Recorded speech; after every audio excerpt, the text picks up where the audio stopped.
ગુજરાતમાં ટ્રાફિકના નિયમો બદલાઈ રહ્યા છે. તો ચાલો જોઈએ 2025માં શું નવું છે. નવા નિયમો એટલે કે દંડમાં ભારે વધારો. અમુક ગુનામાં તો 10 ગણો સુધીનો વધારો છે. એક સામાન્ય ભૂલ, જેમ કે ડ્રાઇવિંગ વખતે ફોન વાપરવો, હવે આ ભૂલ બહુ મોંઘી પડશે.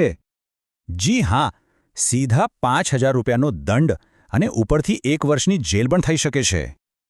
પણ દંડની વાત કરતા પહેલા ચાલો અમુક બેઝિક નિયમો ફટાફટ યાદ કરી લઈએ. શરૂઆત કરીએ ટ્રાફિક લાઇટથી. લાલ, પીળો અને લીલો આ ત્રણેય રંગોનો સાચો અર્થ સમજવો કેટલો જરૂરી છે, ખરું ને? લાઇટ સિવાય રસ્તા પરના સાઇનબોર્ડ્સ પણ આપણને ઘણું બધું કહે છે. ચાલો એ જોઈએ. આ સાઇન્સ મુખ્યત્વે 3 કેટેગરીમાં આવે છે અને દરેકનો પોતાનો ખાસ મતલબ હોય છે. આ સાઇન તો બધાએ જોયો જ હશે, પણ શું આપણે એનો સાચો અર્થ સમજીએ છીએ? આ એક મેન્ડેટરી સાઇન છે, એટલે કે આ એક આદેશ છે જેનું પાલન કરવું જ પડે.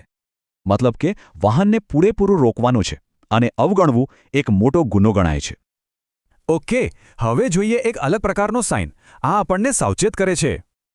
આ ત્રિકોણ આકારની સાઇનનો મતલબ છે કે આગળ કોઈ જોખમ છે, સાવધાન. જેમ કે અહીં આ સાઇન કહે છે કે આગળ સાંકડો પુલ છે, તો સ્પીડ ઓછી રાખો. ડ્રાઇવિંગને લઈને આપણી વચ્ચે ઘણી ખોટી માન્યતાઓ પણ છે. ચાલો એમાંથી અમુકની વાત કરીએ. એક વાત પાક્કી યાદ રાખજો, વન વેમાં રિવર્સ લેવું એ મોટો ગુનો છે, રસ્તો ખાલી હોય તો પણ. અને હા, હેન્ડ્સફ્રીનો ઉપયોગ પણ સેફ નથી. કોઈ પણ રીતે ફોન વાપરવો એ ધ્યાન ભટકાવે છે. તો ચાલો હવે સૌથી મોટા ફેરફાર પર આવીએ. 2025થી દંડ કેટલો વધ્યો છે એ જોઈએ.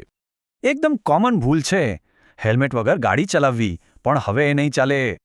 હેલ્મેટ વગર પકડાયા તો 1,000 રૂપિયાનો દંડ અને 3 મહિના માટે લાયસન્સ પણ જઈ શકે છે. હવે વાત કરીએ સૌથી ગંભીર ગુનાની, ડ્રિંક ડ્રાઇવિંગ. આની સજા પણ એટલી જ ગંભીર છે. સીધો 10,000 રૂપિયાનો દંડ અને 4 વર્ષ સુધીની જેલ થઈ શકે છે. બિલકુલ ઝીરો ટોલરન્સ. ચાલો બીજા કેટલાક નિયમભંગ અને તેના નવા દંડ પર એક ફટાફટ નજર નાખી લઈએ. યાદ રાખજો, આ નિયમો ખાલી દંડ ભરવા માટે નથી, આપણી સુરક્ષા માટે છે. ડ્રાઇવિંગ સેફ તો લાઈફ સેફ.